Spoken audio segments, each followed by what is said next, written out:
Allahumma sholli ala sayyidina Muhammad wa ala ali Muhammad. Kepada Ustaz Hafiz kami persilakan. Allahumma sholli ala Muhammad.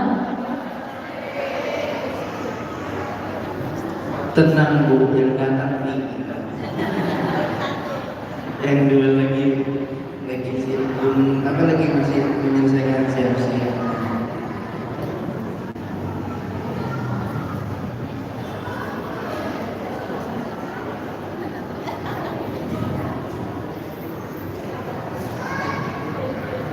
Nah, daripada ngomong sholawat aja lagi Bu ya.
Bismillahirrahmanirrahim. Assalamualaikum warahmatullahi wabarakatuh.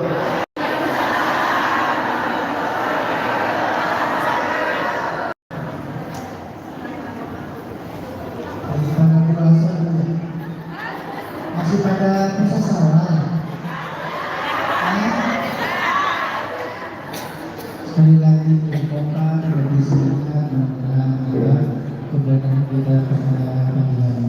Assalamualaikum warahmatullahi wabarakatuh.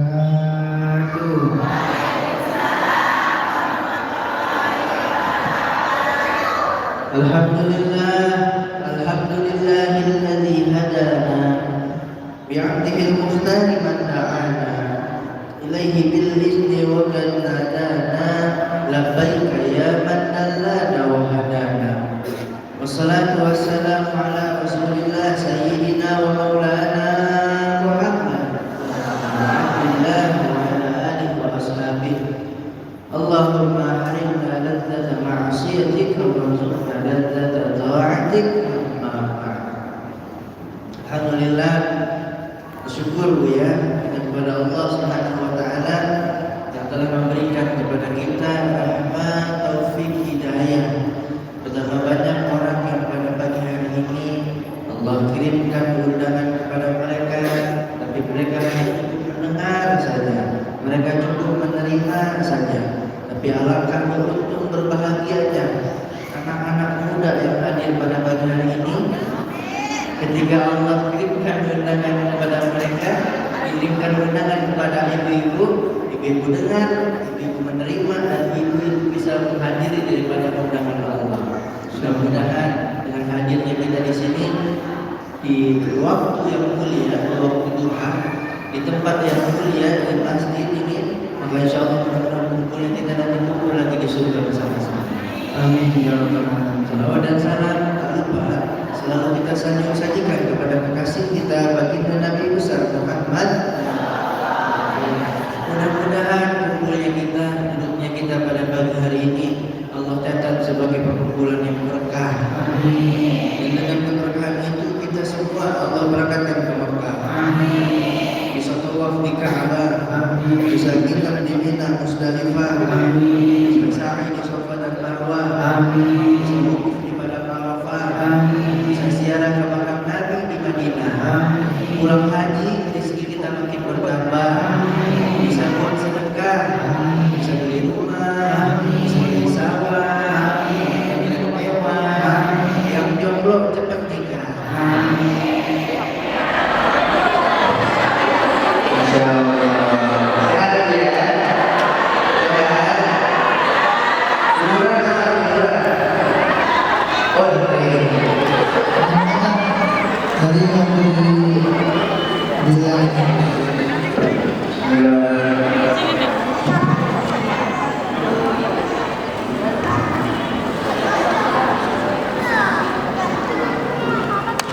tadi waktu dibilang yang jomblo sepertinya hanya kesempatan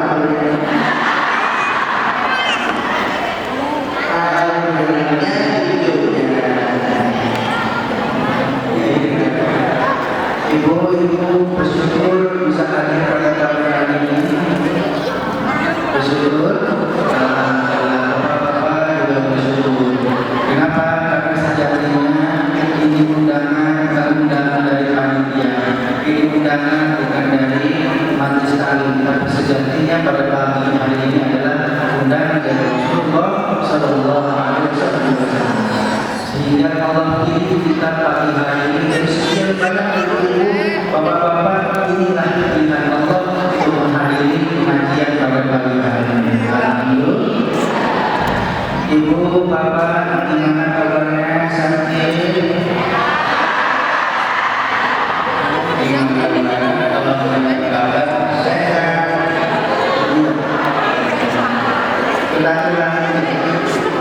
Ibu, bapak, gimana kabarnya? Alhamdulillah.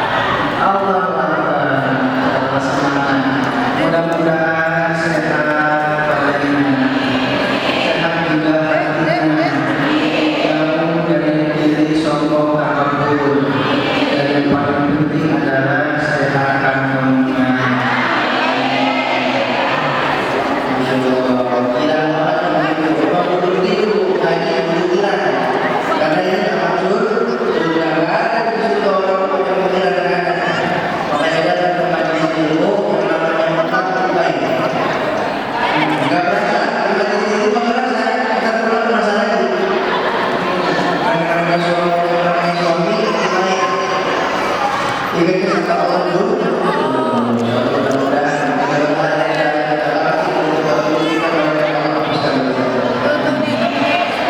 yang pertama yang kami hormati kepada ketua RT Masa Hidayah dan juga kepada Pak Imam, Pak Nasari, dan juga yang kami cintai, kami taati kepada para guru, asatidz, asatidzah, dan juga yang kami muliakan kepada seluruh hati guru, mudah-mudahan selalu sehat walafiat.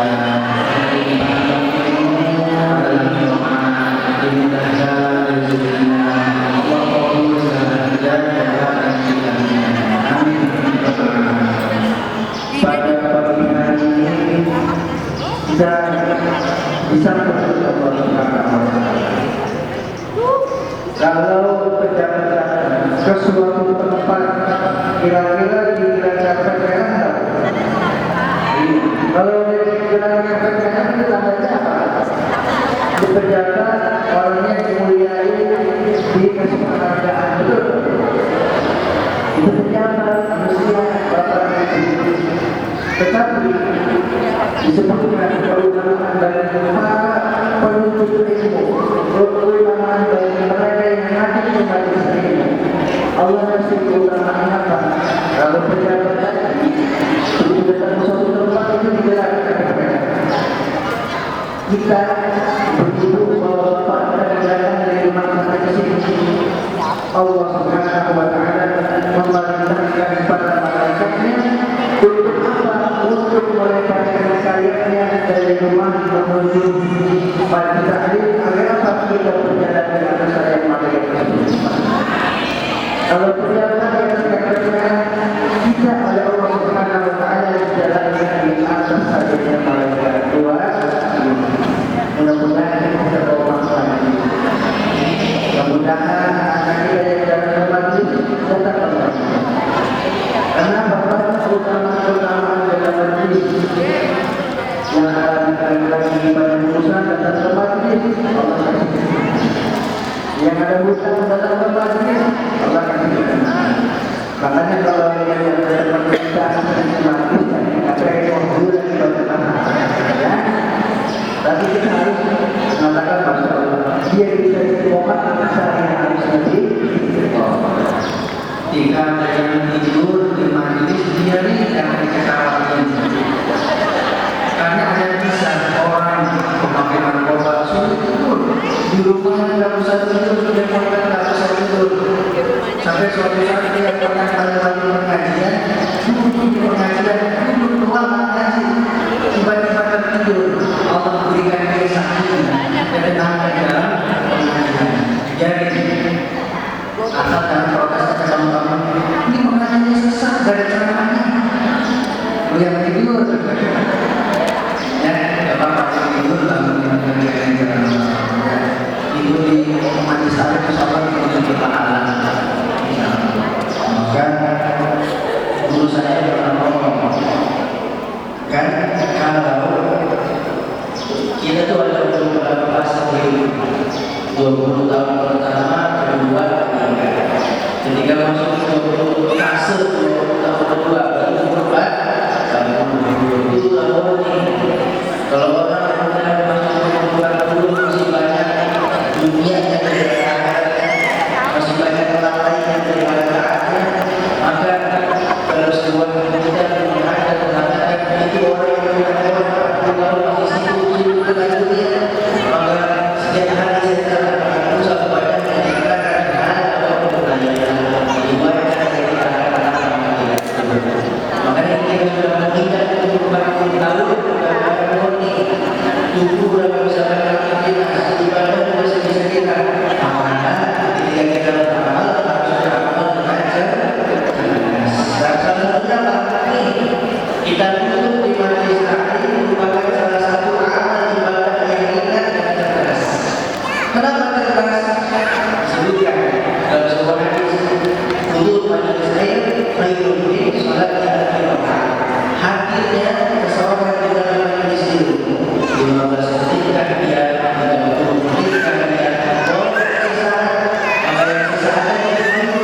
lebih agung, lebih bagus, lebih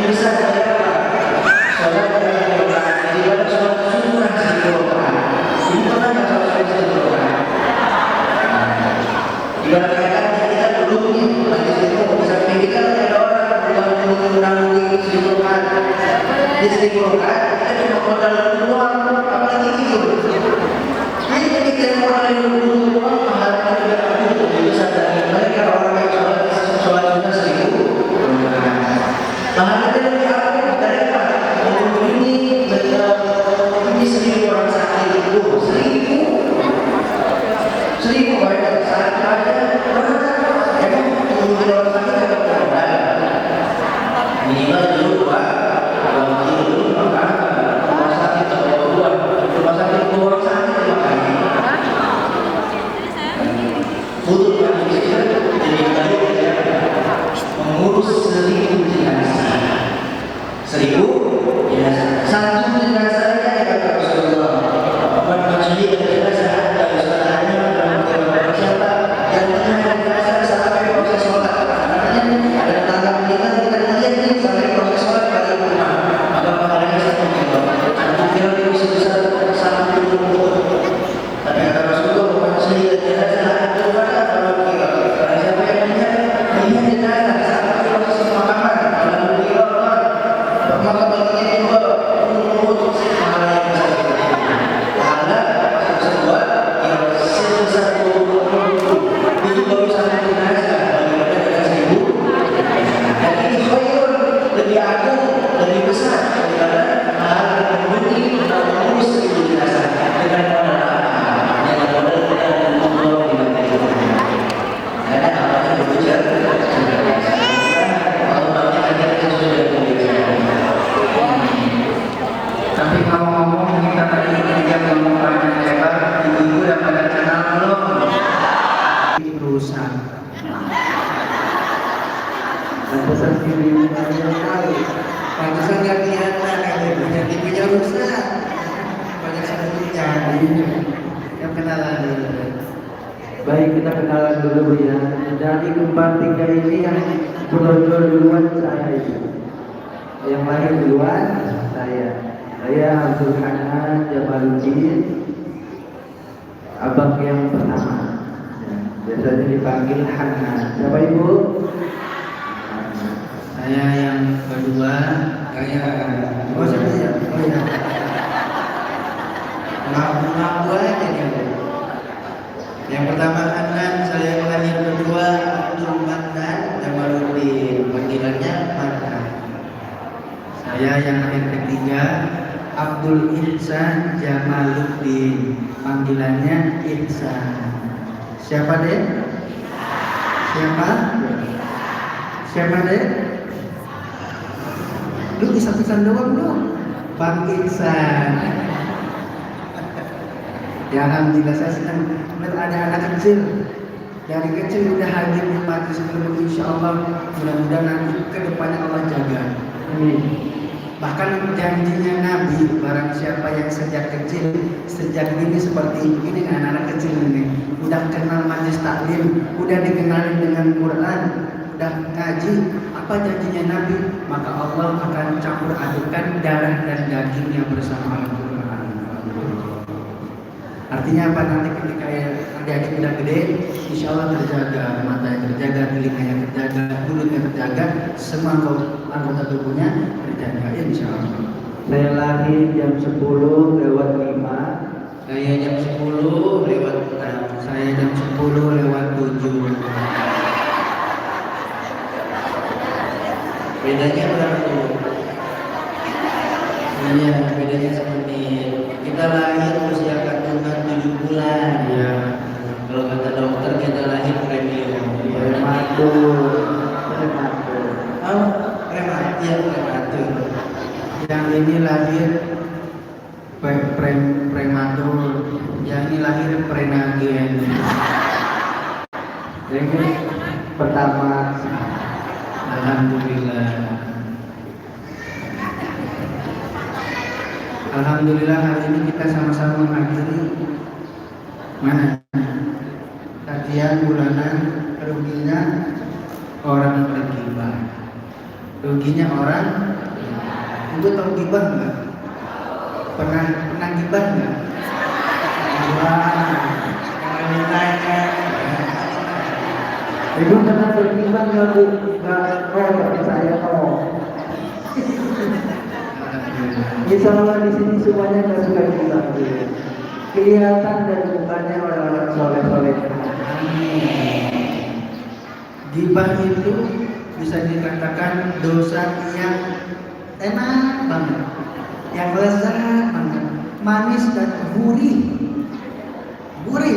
Kenapa? Orang kadang nggak sadar kalau dirinya lagi gibah. Alasannya lagi apa? Ini mah cuma ngasih tahu ya.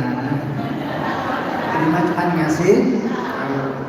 Gibah itu kata Nabi membicarakan kejelekan orang lain yang dia nggak sukain, yang ada pada dirinya. Dan yang bahayanya adalah kalau yang kita bicarakan itu benar, tapi yang saya bicarakan ini benar kan, emang dia begitu, nah itu namanya gibah. Tapi ternyata kalau yang kita omongin, kita kasih tahu ke orang itu bukan faktanya, itu jatuhnya jadi fitnah, bahaya, kejebak dua hal. Kalau nggak gibah, fitnah. Pernah nggak Bu dengar ada berita begini? Tadi malam si Bulan sama Mulana kegerebek lagi Cina. Oh iya, sama siapa? Mana? Di mana? Lokasi terus aja. Banyak yang nggak sadar ketika mendengar kabar orang zina, belum menggerakkan seakan-akan dosa yang paling besar. Padahal kata Nabi, jauhi zina. Kenapa? Gibah asyaddu minal zina. Gibah itu dosanya jauh lebih besar dari zina. Zina udah gede, di atasnya ada gibah. Dengan orang zina gempar, digibahin biasa aja, akhirnya yang bahaya. Ya, mudah-mudahan kita sama Allah diberikan radar yang sensitif. Sedikit gibah kita sadar, sedikit gibah kita sadar. Walaupun kita masih belajar ya, masih belajar. Kadang sih suka kepancing Bu, gitu masih. Makanya Rasulullah ingatin tuh sama kita. Rasulullah kasih koridor, Rasulullah kasih rambu-rambu buat kita. Apa rambu-rambu buat kita? Rasulullah ingatin, man kana yu'minu billah wal yawmil akhir falyaqul khairan aw liyasmut. Kata Rasulullah, barang siapa yang beriman kepada Allah, yang beriman kepada hari akhir, maka hendaklah dia berkata baik atau diam. Kalau sekiranya omongan kita nyakitin orang, mending diam. Sekiranya omongan kita kagak ada manfaatnya, mending diam. Makanya hikmahnya, kenapa Allah menaruh kotak di atas, mulut di bawah? Biar mikir dulu baru ngomong. Kalau orang ngomong dulu baru mikir, itu orang otaknya didengkul. Sebab ngomong dulu baru mikir. Kebalik. Sebab omongan yang udah terlepas daripada mulut kita udah nggak bisa kita tarik. Makanya hati-hati. Sekiranya nggak ada manfaatnya, mending diam. Sekiranya ini bikin perpecahan, mending diam. Kalau ada orang ngajakin kita ngobrol, is okay, ayo ngobrol. Tapi kalau udah mulai nyerempet-nyerempet orang, mulai nyerempet-nyerempet tetangga, tinggalin. Hatta di tempat sayur tuh ada nih, di tukang sayur kata rawan ini, rawan. Bahkan ada segelintir orang yang datang ke tempat sayur bukan mau belanja, sengaja jadi topik. Ya, apa? Di tempat sayur, di tukang sayur bukan ngupas bawang tapi malah ngupas air orang lain, tinggalin. Apalagi kalau modelan bibirnya udah makin monyong, itu bahaya. Kalau masih santai begini nih, masih aman. Tapi kalau udah makin monyong bibir, bahaya.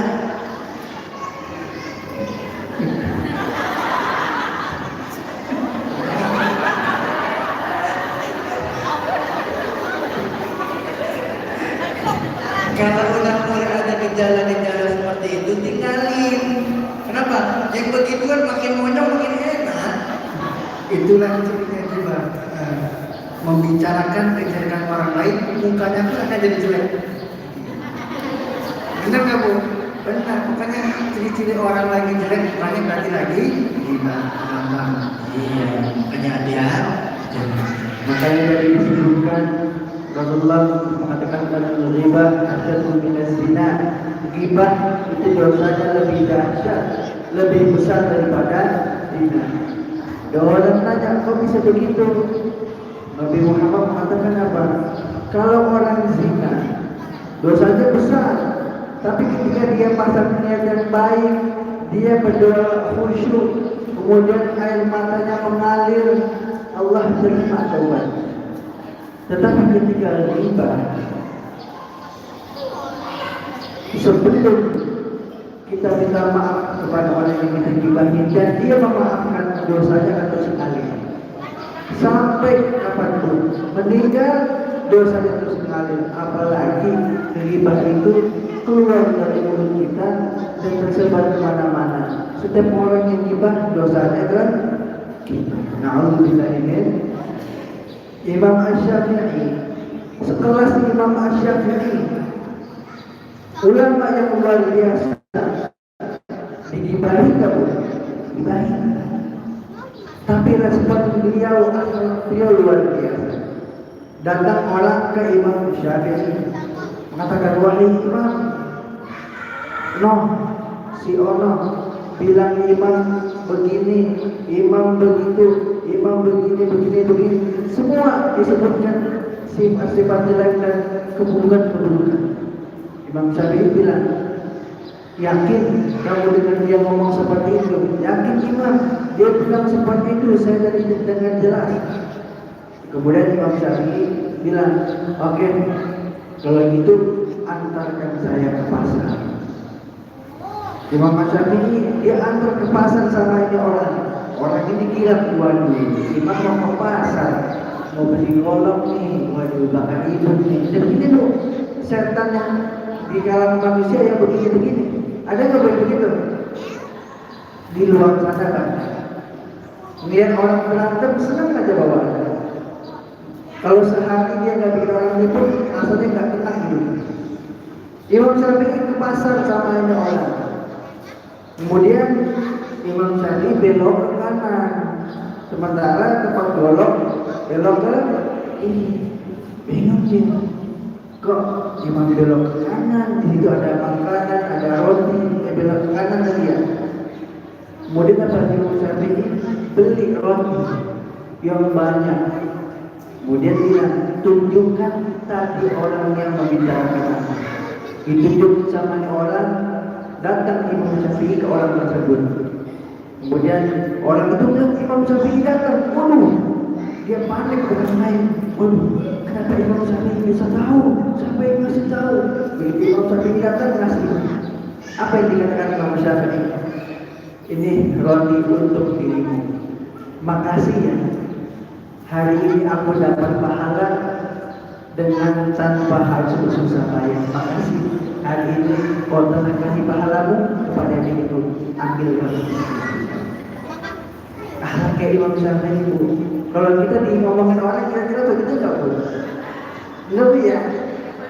Oh boleh kasih roti nyamperin juga nggak mau betul ya?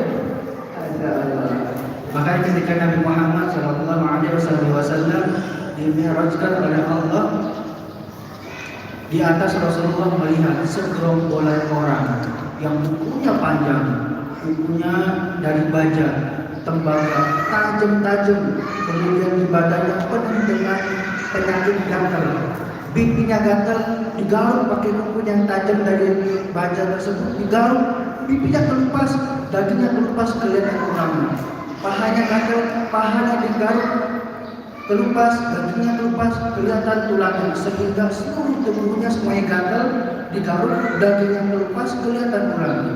Kemudian Nabi bertanya pada malaikat Jibril, siapakah mereka?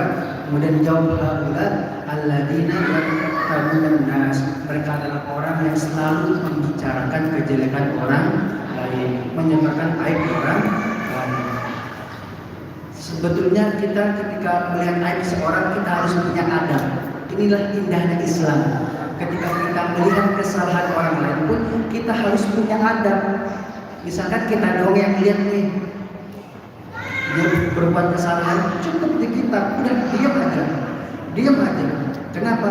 Barang siapa yang menutupi aib saudaranya, apalagi sesama muslim, janji Allah akan tutup aibnya nanti pada hari kiamat. Dan sebaliknya, barang siapa yang menyebarkan aib orang lain, pada hari kiamat nanti Allah akan buka semuanya aibnya. Bahkan belum nyampe hari kiamat, di dunia Allah berikan balasannya langsung. Di keluarganya Allah buka aibnya, dan suaminya nggak ada yang menghormati istrinya, istrinya nggak menghormati suaminya, bahkan anaknya nggak menghormati dirinya. Kenapa? Karena ulahnya menyebarkan aib orang. Makanya orang dulu sering ngomong, siapa yang menanam, dia yang memulai. Nanam padi tumbuh, padi. Nggak ada nanam rumput tumbuh padi. Apa yang kita tanam kita akan tuai di dunia maupun di akhirat. Terus Ustaz, kalau saya ngomongin orang gimana? Tak apa-apa, asal kita jangan ngomongin orang. Terus Ustaz, kalau saya digibahin orang gimana? Tak apa-apa, asal kita gak gibahin orang. Tapi kan pusing, itu salahnya kita. Pusing kenapa pusing? Karena kita tidak bisa memilih mana yang harus masuk ke hati dan mana yang tidak harus masuk ke dalam hati. Hati ini Allah berikan filter, saringan, sehingga apa? Kita harus bisa memilih tuh mana yang harus masuk hati, mana yang tak perlu. Kalau cetek-cetek lupa, nggak usah, biarin. Kalau perkara akhirat kita galau tidak apa-apa. Tapi kalau ngomongin soal dunia, ngapain? Capek-capekin hati. Imam Syafi'i juga pernah begitu. Setelah ulama Imam Syafi'i pernah diomongin, wahai Imam, engkau diomongin sama orang, engkau mengajar katanya ikhlas, engkau mengajar pengen tenar, engkau mengajar cara buka. Apa kata Imam Syafi'i? Apakah Imam Syafi'i samperin? Serlok enggak. Kalau kita kan mana orang serlok begitu. Dari Imam Syafi'i, nah, bilang apa? Kata Imam Syafi'i dengan tenang beliau mengatakan, Allah saja yang maha mulia, yang jelas-jelas maha mulia, dituduh sama hambanya, dihinakan oleh hambanya, punya anak. Nabi Muhammad manusia yang paling mulia juga dituduh sebagai tukang sihir. Fakaifa ana Syafi'i? Lalu bagaimana dengan saya Syafi'i yang hanya orang biasa? Allah yang maha mulia dihinakan, dibilangin punya anak. Nabi Muhammad yang jelas-jelas mulia dibilang tukang sihir, apalagi kita, apalagi saya. Jangankan kita. Lampu merah aja juga nggak selamat dari omongan orang. Ih, baru aja ini udah merah lagi. Jangankan lampu merah, polisi lagi tidur bisa lagi. Beda itu. Ya enggak? Artinya Pak, semua di dunia ini nggak akan ada mustahil bisa selamat daripada omongan manusia. Bahkan orang mati pun nggak bakal selamat dari omongan manusia. Udah mati masih ngomong gitu Pak. Keterlaluan kan? Makanya udah mulai sekarang harus bisa memilah dan memilih mana yang perlu kita pikirkan dan mana yang tidak perlu kita pikirkan. Ya. Kalau kan ada lagunya masa bodoh nggak mau tahu gitu. Kebiasaan Pak? Kebiasaan Pak denger doang. Kira apa? Tenang hati udah tenang begitu ya. Karena kalau orang yang benar-benar ikhlas, kita nggak peduli lagi orang mau puji, biasa aja. Orang mau caci, biasa aja. Biasanya orang yang ketika dipuji bangganya luar biasa, terbang, ketika dicaci, dihina, sakitnya juga luar biasa. Makanya itu kalau pengen dihina gak sakit, ada yang puji, biasa aja, serahin semuanya ke Allah. Ini bukan saya, ini semua karena Allah. Ketika nanti ada yang menghina, ada yang mencaci, itu nggak bakal sakit. Itulah kuncinya. Semakin gila pujian, semakin sakit nanti ketika ada yang menghina dan mencaci kita. Alhamdulillah. Sebelum kita lanjut, kita mau sholawatan dulu. Nah, Sholawatan dulu boleh? boleh nggak Bu? Boleh ya? Teman-teman panitia ada yang mau keliling. Oh iya, boleh ya. Bismillahirrahmanirrahim. Kita salawat dulu ya. Sambil sepiringan panitia mau keliling. Silahkan Ibu keluarkan infak terbaiknya buat pembangunan renovasi masjid. Insya Allah nggak ada yang sia-sia. Bahkan jangankan 1.000, satu paku yang nempel karena itu andil kita akan menjadi saksi nanti sampai di akhirat nanti. Siap? Keluarin yang paling gede. Ada 10.000 sama 2.000, keluarin yang mana? Nah, 10.000 sama 100.000 keluarin yang mana? Masya Allah. Nah, kita salawatan bareng-bareng. Yang hafal ibu-ibu, bapak-bapak boleh pada diam ya. Ikut. Dan ikut ya.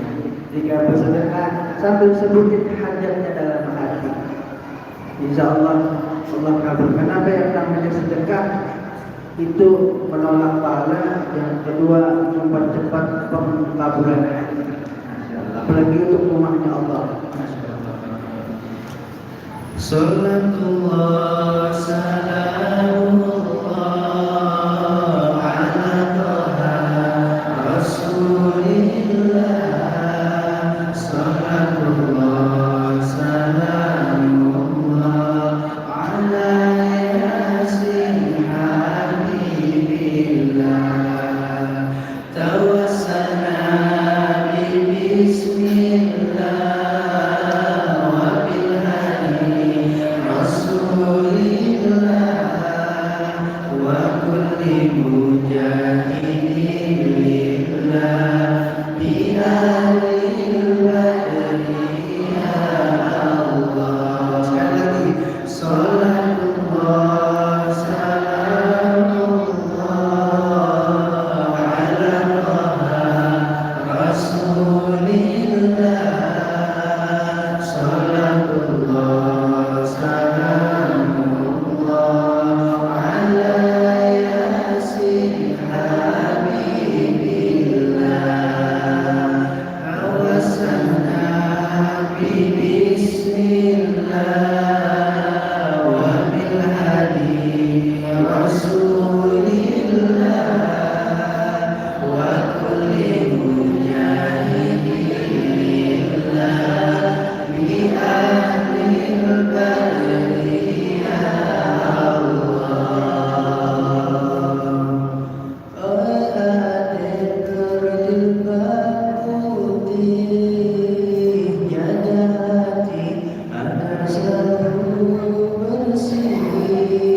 pikiran pun harus selalu jernih agar sukses mudah diraih. Salamullah ala Taha Rasulillah. Salatullah salamullah ala Yasin Habibillah. Oi adik berjilbab biru, jaga hati dan malumu, karena ia mahkota hatimu. Moga dikau bahagia selalu. Masya Allah. Jilbab apa tadi? Jilbab putih. Jilbab putih, jilbab biru. Biru. Saya juga bisa. Bisa? Bisa. Bisa? Jangan ditanya. Bisa berarti? Jangan ditanya. Bisa. Ya, karena nggak bisa makanya jangan ditanya. Jilbab putih ya. Jilbab biru. Saya bisa juga jilbab pink.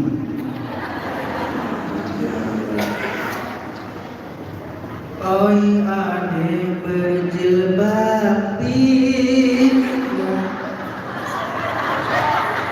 Bu, enak gak bu? Enak pintunya. Hah? Fals. Udah ganti ya. Pendek kan putih, biru, pink. Yang panjangan dikit biar punya cocok. Merah jambu ya. Merah jambu. Tapi sebelum merah jambu ini dulu. Ini dulu. Itu belum. Itu apa yang aku ajarin itu? Yang mana warna panjang? Oh ya. Kenapa? Oke begini ya. Ya, iya. Oh ya, berjilbab hijau, janganlah cuma sayang.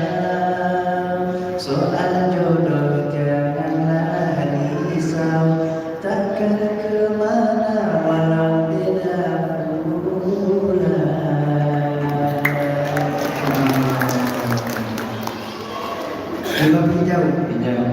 Ini dulu. Dulu. Harusnya ini dulu ya. Bapak, ada yang kalah sama apa nih? Memang bontok tajam dia di mana-mana. Iya. Semuanya dewek kan. Oh ya, berjilbab hitam, jangan kau merasa suram, usahakan dan jangan suram, ingat Allah hatikan tenang.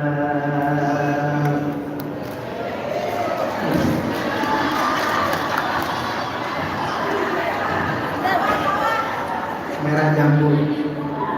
Bismillahirrahmanirrahim. Oi adek berjilbab merah jambu. Halo. Ada deui, Oh, yang coklat. coklat boleh. Coklat. Oi adek berjilbab coklat, jangan engkau mudah terpikat dengan lelaki yang kasih coklat. Terpikatlah dengan lelaki yang ngasih pakai alat sholat. Terus, Makanya lu kalau punya anak, anaknya punya cowok pasti coklat, jangan bangga bu. Coklatnya banyak di Alfamart banyak. Apalagi ngasih coklatnya yang coklat payung gitu bu. Gopean. Tapi kalau ada yang ngajak ibadah itu cakep. Masya Allah. Saya saranin ibu kalau nyari mantu sama anak hadroh deh. Bagus bener. nah betul. Hadroh aja dipukul apalagi anak ibu. Bukan begitu maksudnya. Gimana? Kalau mau nikah sama anak hadroh, maksudnya gimana? Jadi mau pukulannya aja dijaga, apalagi anak ibu. Oh. Jadi anak ibu dipukul. Kalau dipukul jadi KDRT. Atau KDRT kurang duit ribut terus. Sebelum lanjut izin bu, dari tadi ngomong kita belum minum ini. Minum dulu kita. Ibu saya mau nanya, kalau sebelum ngajarin kita minum duduk apa berdiri? Tangan tangan kiri. Langsung minum atau doa dulu? Ibu tahu doa minum sirup? Tahu doa minum sirup? Saya pernah nanya ke bocah, doa minum sirup kagak tahu nggak? Tahu. Begitu dikasih mie, Allahumma lakasur itu gak iya ya. Sirup adanya pas Ramadan doang. Ya, kita ini udah duduk ya, tangan kanan, sebelum minum baca doa. Bismillahirrahmanirrahim. Allahumma barik lana fi ma razaqtana wa qina adzaban nar. Rabbana atina fid dunya hasanah wa fil akhirati hasanah wa qina adzaban nar. Wa sallallahu ala sayyidina Muhammad wa ala alihi wasallam. Walhamdulillahi rabbil alamin. Al-Fatihah.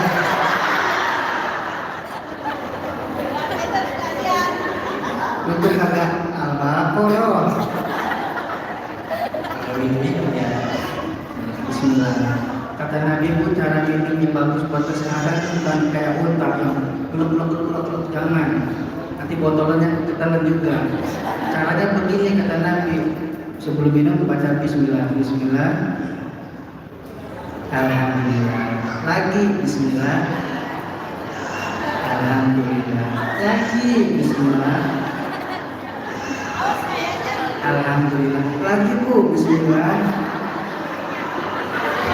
Udah jangan banyak saja. Kenapa? Tadi lupa pakai pampers. Pengen kopi kayaknya. Udah aku tadi disediain makanan sama panitia, luar biasa, panitianya cekatan, panitianya menepelkan. Padahal saya cuma nanya begini, Bang, di Modern ada warung kopi enggak? Cuma nanya aja, Yang minta enggak bener. minta Tanya doang. Apalagi tadi pas kita jalan naik mobil melewati warung, ada teh pucuk, ada Floridina, ada Fanta, kebanyakan di warung. Jadi saya ajukan jempol, terima kasih Bapak Nina yang begitu sigap. Saya tadi nyampe setengah 8 dulu sampai sini. Tapi panitia juga udah nyampe, masya Allah. Kita nggak minta kopi, nggak minta apapun, nggak minta. Karena pesan ayah saya, supaya kita bertiga ke sini, bareng ayah juga dan istri bertiga ada di belakang. Ayah saya pakai baju apa tadi, hitam ya. Di luar. Di luar ayah saya Ayah kita. Ayah kami. barang ayah ke sini di luar dan duduk di meja lagi jaga parfum. Nah, kita ke sini bawa dagangan, ibu-ibu mau beli parfum, pilih-pilih parfum silahkan dijaga langsung sama ayah saya.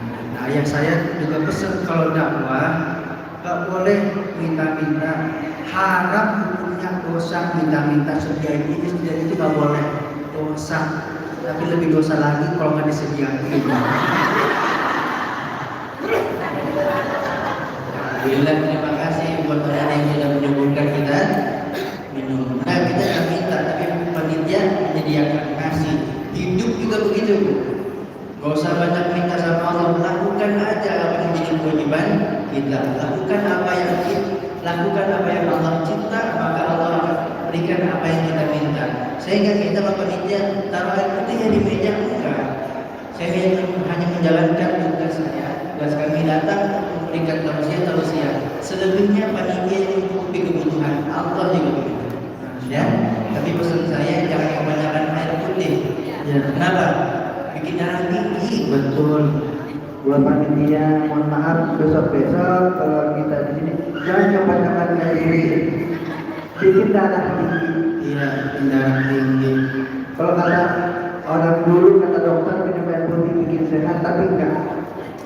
Ada orang mengatakan air putih bikin darah tinggi. Karena ada dua riset, ada dua penelitian ya. Satu bikin sehat, satu bikin darah tinggi. Kalau banyak. Kenapa bisa darah tinggi? Bahaya. Saya pernah mengalami itu sama adik saya bilang, Dek, bikinin akang kopi, datang bawa air putih, kopinya habis, cari dulu, dapur cari-cari, Gulanya habis. gulanya habis, yang ketiga kali, coba cari dulu, beli di warung, datang lagi air putih, saya bilang, apa bilang kopi?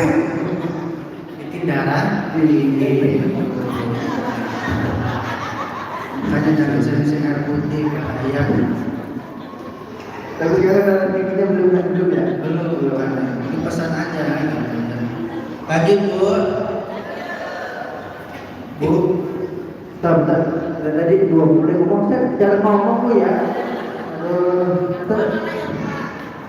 Ntar upload paling dikit ini.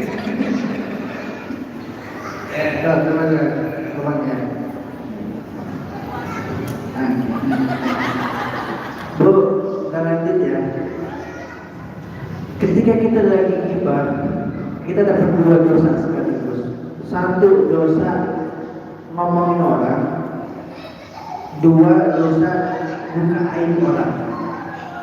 Dua dosa sekaligus. Mantap nggak Bu? Mantap. Dua dosa sekaligus. Makanya orang-orang yang begini Nabi mengatakan apa? Ketika nanti dia meninggal, aibnya yang Allah buka. Meskipun dia sudah meninggal dunia, Allah buka aibnya. Makanya Nabi punya pesan buat orang-orang yang beriman, jangan suka cari aib orang, jangan suka cari kelemahan orang, dan jangan suka cari kekurangan orang. Nabi pesan tiga itu tuh. Jangan suka cari aib, kekurangan dan kelemahan orang. Kenapa? Orang-orang yang seperti ini nanti oleh Allah akan Allah buka aibnya, akan Allah buka kekurangannya meskipun dia sedang berada di dalam rumah. Dahsyat kan Bu balasannya. Ini orang yang suka ghibah, suka buka aib, dia lagi diem aja di dalam rumah, aibnya yang nyebarin Allah. Tahu-tahu orang tahu aibnya. Tahu-tahu kesebar berita di mana-mana. Masya Allah. Ada iklan. Dulu saya masih kecil begitu Bu, apa saya daging kayu kita lari-lari ya. Nggak apa-apa. Nggak apa-apa. Alhamdulillah. Tapi mana tadi? Lari-lari. Iya. Begitu Bu, dari orang yang suka buka aib, suka gibah, dia lagi diam aja di dalam rumahnya lagi main HP lagi apa. Tahu-tahu nanti kesalahan dia, kekurangan dia, aib dia udah tersebar di penjuru, rangkum. Itu janji Allah Subhanahu wa Ta'ala. Berapa bang? Bang, Udah beda sih. Bahkan dalam Quran dikatakan wala yang ba'dukum ayyuhibbu ahadukum ayyakula lahum akhihi maitan fakarihtum. Kata Allah, jangan sesekali membicarakan kejelekan orang lain ataupun menggunjing di antara kita semua. Bahkan dikatakan, kemudian ditanya, apakah di antara kalian ada yang suka makan bangkai manusia, makan bangkai saudaranya sendiri? Bahkan ada seorang salafus soleh zaman dulu, ada orang soleh. Ini orang soleh baru bergumam dalam hatinya, kok dia begini ya? Belum gibah, baru bergumam dalam hatinya. Pada malam harinya dia dimimpikan oleh seseorang, didatangi oleh orang tersebut, disuguhkan daging babi. Kemudian dia nggak mau nolak, babi ini haram, nggak boleh. Kenapa babi haram? Engkau nggak mau makan, tetapi membicarakan aib saudaramu sama dengan memakan daging bangkai saudaramu, engkau mau dipaksa tuh dalam dunia. Akhirnya dimakan itu daging babi. Ketika ini orang soleh bangun tidur, di mulutnya masih tercium bau babi tersebut sampai 40 hari. Aja coba. Begitulah orang soleh. Kalau udah ditegur sama Allah nggak main-main, karena saking sayangnya Allah sama orang tersebut. Itu belum dibahin, baru bergumam dalam hati, ini orang tuh begini, ini yang bahaya. Makanya dalam Islam, yuk kita sama-sama belajar ketika melihat seseorang, misalkan dia punya 10 sifat. 1, dia suka maling. 2, suka nampar bininya. 3, gak mendidik anaknya. Yang keempat, gak pernah sholat. Yang kelima, suka berantem. Banyak poin kejelekannya. Ada 1 nih, poin baik, dia suka berbagi, ingat sama temannya yang belum makan, dermawan. Nah, yang kita ingat yang 9 apa yang 1? Harusnya yang 1, tapi kebanyakan yang 9. Yang 1 ini kita ingat-ingat, yang 9-nya jangan pernah cintain orang, cukup di kita. Ketika ada perkumpulan masjid, yuk kita adakan halal bihalal, taklim, pengajian, kita undang Bapak Udin misalkan. Kita tahu, oh dia orangnya nggak baik nih, 9 poin tadi nggak benar. Kita ingat yang 1, oh yang dermawan itu, orang yang dermawan dia itu dermawan. Akhirnya apa? Orang jadi cinta sama orang tersebut, benar nggak Bu? Ketika melewati rumah Bapak Udin pasti orang jadi senang, jadi senyum. Oh, Pak Udin suka bersedekah ya, suka berbagi. Akhirnya apa? Dia dapat hidayah. Orang menganggap dia baik, diajak ke masjid jadi mau. Itulah dampaknya ketika kita menyebarkan kedamaian, menyebarkan kebaikan. Orang jadi hatinya jadi ikhlas, jadi bersih.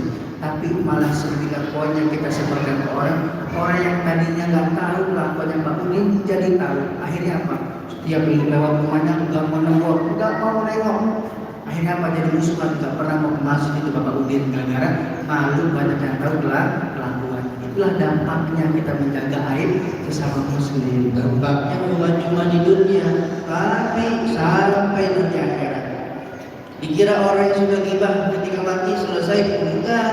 Justru kematian dia adalah gerbang, adalah awal dari segala malapetaka yang akan dia dapat. Ketika di dunia hobinya gibah, mati itu awalnya untuk menghadapi malapetakanya. Bahkan kata Rasulullah, hati-hati. Rasulullah tanya sama sahabatnya, sahabat, kalau bahasa kita nih, tahu nggak siapa orang yang bangkrut? Sahabat ada yang ngomong, ya Rasulullah, orang yang bangkrut, orang yang tidak punya ini. Siapa Bu? Jari.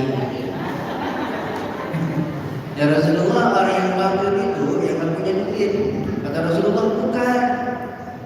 Terus siapa ya Rasulullah? Rasulullah bilang, orang yang bangkrut adalah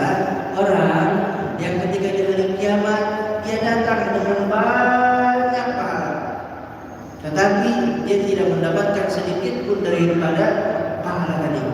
Sebab apa? Ketika di akhirat pahalanya habis. Kemana pahala tadi? Allah berikan kepada orang yang dizalimi, Allah berikan kepada orang yang digibahi. Allah, saya nggak rela ya Allah, ini orang ngadu sama Allah. Saya nggak rela ya Allah, ini dunia saya sering diomongin sama itu orang. Akhirnya pahalanya itu orang diberikan kepada orang yang dizaliminya. Misalnya ini ada orang zalim sama saya, dia ahli ibadah, tapi zalim sama saya. Saya ngadu sama Allah, akhirnya pahala ibadahnya mengalir kepada saya. Tapi dosa dia sama saya masih banyak, nggak cukup. Gimana caranya buat ditutupin sama Allah? Akhirnya dosa saya dikasih sama orang tadi. Kira-kira enak kamu? Enak sebetulnya kalau diomongin orang. Itulah ibadah yang cerdas tadi. Cukup diem aja. Dia omongin orang, biarin aja. Karena yang seperti itu nggak pantas kita balas. Kalau kita balas boleh aja. Biasa sayyi'atin misluha kata Allah. Balasan sebuah keburukan adalah keburukan yang sama. Tapi ketika kita membalas mereka dengan keburukan juga, apa bedanya kita sama dia, ya kan? Maka yang bagus apa? Wa man 'afa wa aslaha fa ajruhu 'ala Allah. Barang siapa yang lebih memilih untuk memaafkan dan berbuat baik kepada orang yang zalim, yang gibahin kita, fa ajruhu 'ala Allah. Pahalanya langsung dari Allah, tidak ada yang tahu. Ya, baca Quran pahalanya 10 tahun, satu hurufnya 10 kebaikan. Yang laki-laki sholat jamaah pahalanya 27 derajat. Sedekah balasannya 10 kali lipat, 100 kali lipat. Tapi yang namanya sabar ini fajruhu 'ala Allah. Enggak ada yang tahu kecuali Allah. Ketika di akhirat nanti semua itu orang dapat pahala sesuai dengan amalnya. Ngajinya sekian ayat di dunia, balasannya sekian ayat. Sedekahnya sekian juta, ini balasannya sekian. Tapi yang namanya sabar, pahalanya diguyur sama Allah Subhanahu wa Ta'ala. Mudah-mudahan sabar. Capek Ustaz, sabar, capek, gak apa-apa. Sabar terus, sabar sampai kapan Ustaz? Sabarnya sampai mati. Kalau besok mati, ya udah selesai sabarnya. Ya, kalau besok kan mati sabar. Karena sesuatu yang sabar itu akan digantikan dengan yang ini. Masya Allah. Lahir sebelum kita tutup, ada satu pelajaran yang luar biasa lagi yang dicontohkan oleh Imam Hasan Al-Basri. Pernah dengar nggak Bu? Imam Hasan Al-Basri. Beliau seorang ulama di zaman tabi'in. Ketika beliau melihat kekurangan orang, beliau simpannya nggak sehari 2 hari, bertahun-tahun. Kekurangan apa yang dimiliki oleh orang lain, oleh tetangganya, ini kekurangannya yang mungkin kalau kita alami, kita pertama bakal marah. Yang kedua, kita bakal kasih tahu sama tetangga yang lain. Imam Hasan Al-Basri itu rumahnya bertetanggaan dengan orang Nasrani. Kalau di Arab, rumahnya itu ada yang susun, jadi tetangganya itu di atas, samping itu ada atasnya lagi, kayak rumah susun. Imam Hasan Al-Basri punya tetangga di atas orang Nasrani. Dari atas suka ada namanya apa ya? Di atas itu rembes air yang airnya itu baunya luar biasa. Dan ternyata itu air dari mana itu? Dari kamar mandi orang Nasrani tersebut. Itu air rembes netes ke kamar Imam Hasan Al-Basri. Imam Hasan Al-Basri marah enggak? Beliau cukup taruh seember air untuk nampung itu. Sudah penuh, buang lagi, penuh, buang lagi. Terus dilakukan. Tidak pernah sedikit pun protes dan mengatakan kepada tetangga yang lain. Suatu ketika Imam Hasan Al-Basri jatuh sakit, tidak pernah kelihatan sama tetangganya. Ini tetangga yang Nasrani nanya, gimana Imam Hasan Al-Basri? Kemudian tetangga yang lain mengatakan apa? Imam Hasan Al-Basri sudah sakit beberapa hari. Kemudian dia datang ke bawah, jenguk Imam Hasan Al-Basri. Dan begitu masuk kamar Imam Hasan Al-Basri, dia mencium aroma yang kurang sedap. Begitu dia lihat, berasal dari sebuah ember. Kemudian begitu dia perhatikan, airnya netes dari mana? Dari atas. Dan begitu dia tahu di atas adalah kamar mandi dia merasa bersalah. Kemudian nanya Imam Hasan Al-Basri, wahai Imam, sejak kapan kau melakukan ini? Imam Hasan Al-Basri cuma senyum. Dijawab, jujur wahai Imam, sejak kapan kau melakukan ini? Apa jawab Imam Hasan Al-Basri? Aku telah melakukan ini sejak 20 tahun yang lalu. 20 tahun yang lalu dia jaga itu air tetangganya, dia jaga itu kekurangan tetangganya, bahkan nggak dibilang ke tetangga-tetangga yang lain. Dikatakan, wahai Imam, apa yang membuat kau bisa sesabar ini? Kemudian Imam Hasan Al-Basri mengatakan, Rasulullah memberi nasihat, man kana yu'minu billahi wal yawmil akhir falyukrim jarahu. Barang siapa yang beriman kepada Allah dan hari akhir, maka muliakanlah tetangganya. Dengan itu aku berusaha untuk memuliakannya dengan tidak mengatakan ini kepadamu karena aku khawatir teguran ini membuat dirimu tidak enak dan sakit hati. Karena akhlak beliau ini orang Nasrani mengatakan apa? Wahai Imam, saksikan pada hari ini aku ingin mengucapkan 2 kalimat syahadat. Itulah mengapa kita penting menjaga lisan, terutama temanya ruginya orang yang bergibah. Kenapa rugi? Ini garis besarnya. Kenapa orang bergibah rugi? Karena yang namanya gibah nggak ada yang gratis, semuanya bayar. Pakai apa? Pakai amal. Amal kita ditukar sama orang lain, ditukar lagi, dikasih. Maka ada seorang ulama yang tidur kemudian telat tahajudnya. Bukannya tahajud, telat, istrinya marah, bangunin. Mungkin 15-20 menit lagi azan subuh baru bangun tahajud, istrinya marah. Ibu itu nggak marahin suami karena telat tahajud. Paling marah karena telat uang bulanan gitu ya. Dimarahin, ditanya, kau kan ulama, kenapa nggak bangun malam? Aku tanpa sholat pun aku dapat pahala tahajud, pahala duha, sedekah, aku dapat semua. Kenapa begitu sombong dirimu? Aku nggak sombong, karena kenyataannya begitu. Kenapa? Karena di kota ini sedang ada orang yang memfitnah saya, menggibah saya, menjelek-jelekkan aku, sehingga aku hidup pun aku dapat pahala. Tuh dia, yang namanya gibah nggak ada yang gratis, dibayar, mesti bayar pakai amal kita. Jadi intinya ketika ada yang menggibah kita, jangan marah, justru senang. Ibarat ibu lagi ke ATM, tiba-tiba ngeliat saldo, tambah 30 juta. Ibu senang apa enggak? Pasti apa ibu yang lakukan? Diam-diam, rezeki. Begitulah juga ketika ada yang gibah, diam aja wajib dibalas. Kita dapat rezeki amal dari orang lain tanpa kita bersusah payah beramal. Alhamdulillah. Sekian ya, bentar lagi udah mau sholat maghrib.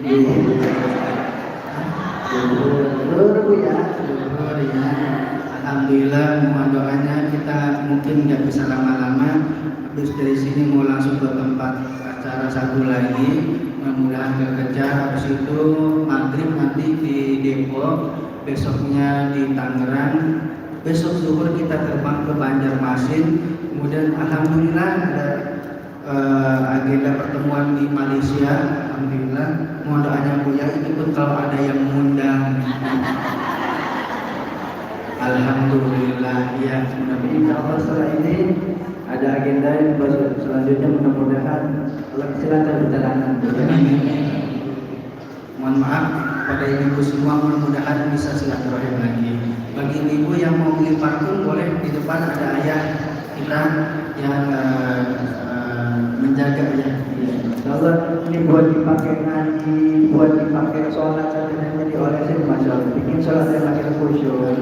Sekian ya, ibu ada yang mau ditanyain, waktunya terbatas, boleh ke media sosial kita, di Instagram kita @kembar3, pakai angka kembar3 hadis. Di YouTube juga boleh dicari Bu, Ustaz Kembar3 atau Kembar3 Hadis. Iya, Alhamdulillah, kita doa dulu bareng-bareng, mudah-mudahan menambah keberkahan pada siang hari ini. Ya Arhamar Rahimin, Ya Arhamar Rahimin, Ya Arhamar Rahimin. Allahumma salli wa sallim ala sayyidina Muhammadin salatan lana bi sirriha hifdzul Qur'an wal amal bih warzuqna minhu ilman munira wa sallim tasliman katsira.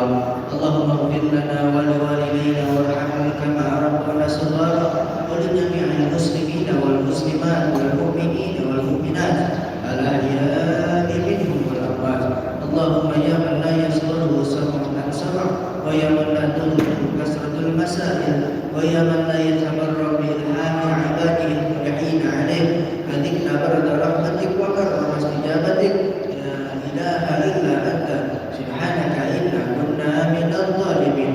Rabbi hab lana minas salihin, Rabbi hab lana minas salihin, Rabbi hab lana minas salihin. Rabbana atina fid dunya hasanah wa fil akhirati hasanah wa qina adzabannar walhamdulillahi rabbil alamin. Alhamdulillah, sekian, kurang lebihnya mohon maaf apabila ada benar itu datangnya dari Allah, apabila ada salah datangnya dari dua kembaran saya yang ini ya. Alhamdulillah, kurang lebihnya mohon maaf apabila ada kekurangan tolong dimaafin, apabila ada kelebihan tolong dikembalikan. Assalamualaikum warahmatullahi wabarakatuh.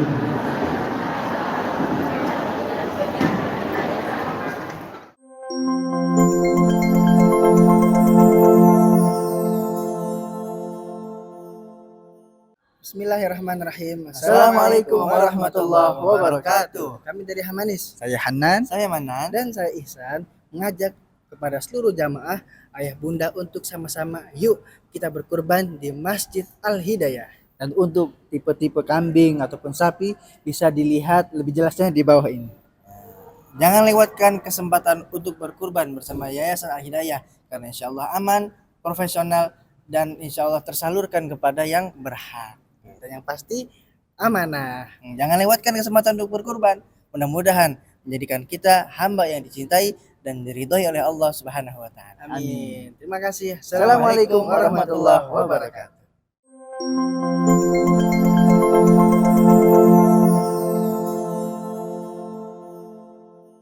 Bismillahirrahmanirrahim. Assalamualaikum warahmatullahi wabarakatuh. Kami dari Hamanis. Saya Hanan, saya Manan, dan saya Ihsan mengajak semua para ayah bunda jamaah semuanya untuk sama-sama untuk berwakaf di Yayasan Al-Hidayah. Yang insya Allah di sini akan dibangun MI ya, MI, sekolah yang nantinya akan menjadi sekolah yang menyediakan beasiswa buat siapa? Buat mereka yang berprestasi dari kalangan yang kurang mampu. Mudah-mudahan ini bisa jadi amal jariah buat kita semua, terlebih buat ayah bunda dan jamaah semua yang menyalurkan. Nah, kalau video ini sampai kepada ayah bunda, jangan sia-siakan. Kenapa? Ini undangan langsung dari Allah, ini kesempatan langsung dari Allah.